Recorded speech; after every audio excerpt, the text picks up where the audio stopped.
Saudi আরব ইসলামের প্রাণকেন্দ্র, 2 হারাম শরীফের দেশ।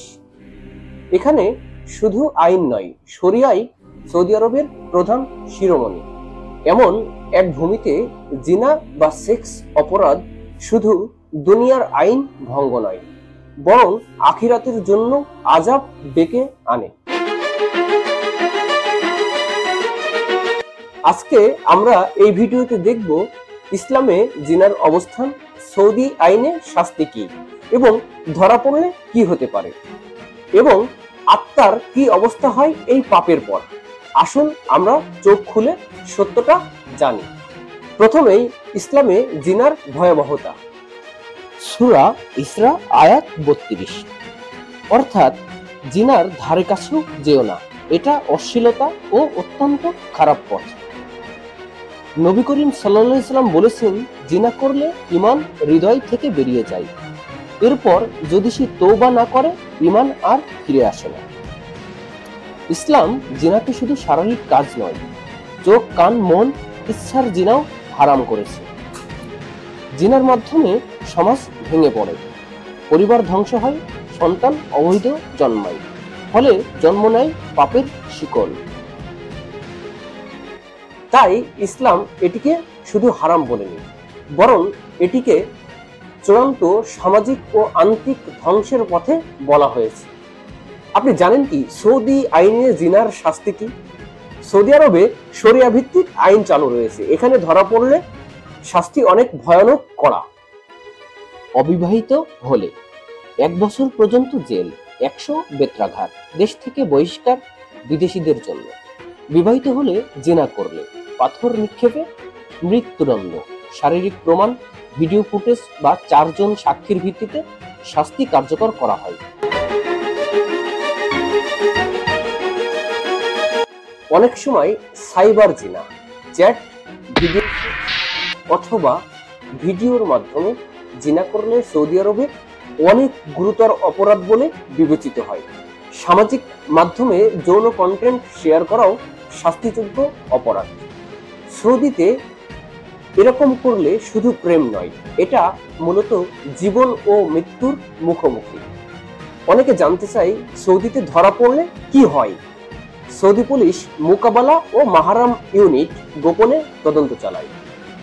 এমনকি সন্দেহ হলে হোটেল, অ্যাপার্টমেন্ট কিংবা গাড়ির ভিতরেও চেক করতে তারা বাধ্য হয়। সিসিটিভি, ফোনের ভিডিও, হোয়াটসঅ্যাপ চ্যাট এসব কিন্তু প্রমাণ হিসেবে গ্রহণযোগ্য। একবার ধরা পড়লে কি হয়? আটক করা হয়, জিজ্ঞাসাবাদ ও মোবাইল তদন্ত, মেডিকেল টেস্ট। প্রেগন্যান্সি হলে বড় শাস্তি নিশ্চিত, আদালতে শাস্তির রায়। এবং আপনি যদি বিদেশি হন কিংবা আজনবী, তাহলে আপনাকে দেশে পাঠিয়ে দিয়ে আজীবন নিষেধাজ্ঞা দেওয়া হয়। আত্মার ধ্বংস ও আধ্যাত্মিক পরিণতি। জিনা কেবল শরীরের অপরাধ নাই, এটি আত্মার এক গভীর জখম। জিনার পর মানুষের হৃদয় শক্ত হয়ে যায়, নামাজে মন বসে না, আল্লাহর ভয় চলে যায়, গুনাহের প্রতি ভয় হারিয়ে ফেলে। আর যারা জিনা করে তারা জীবনের প্রতি আস্থাও হারায়।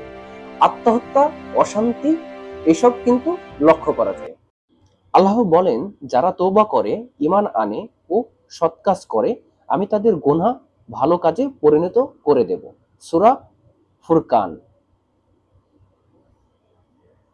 তাই আশা হারানো যাবে না, তওবা করলে মুক্তি আসে। এইসব ক্ষেত্রে অনেক প্রবাসী ভাই সৌদিতে জড়িয়ে পড়ে, কিন্তু আপনি কিভাবে ইচ্ছা করলেই সতর্ক থাকতে পারবেন? অপরিচিত মেয়ের সঙ্গে একা সময় না কাটানো, নামাহারাম কারো সঙ্গে হোটেল শেয়ার করা যাবে না, সোশ্যাল মিডিয়ায় গোপন ফাঁদে পড়া থেকে সাবধান। রিলেশনশিপের নামে ধোঁকা দেওয়া, অনেক নারী ও পুরুষ সক্রিয়। ফেক ম্যারেজ সার্টিফিকেট ধরা পড়লেও একই শাস্তি।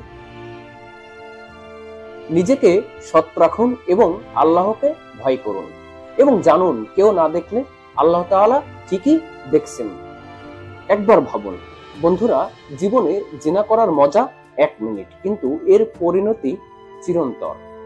আপনি জিনা করতে গিয়ে নিজেকে হারিয়ে ফেলবেন। এবং আপনি পরিবার, সম্মান, দেশ সবকিছু হারাতে পারেন এবং আপনার জন্য জাহান্নামের দরজা খুলে যাবে। আপনি একবার চিন্তা করুন, আপনি সৌদি আরবে আল্লাহ ঘরের ছায়ায় অবস্থান করছেন, আপনি কিভাবে এই পাপের সাথে জড়াতে পারেন? আসুন আমরা চোখ খুলে হৃদয় জাগিয়ে নিজের আত্মাকে রক্ষা করি। আল্লাহ তাআলা আমাদেরকে হেফাজত করুন।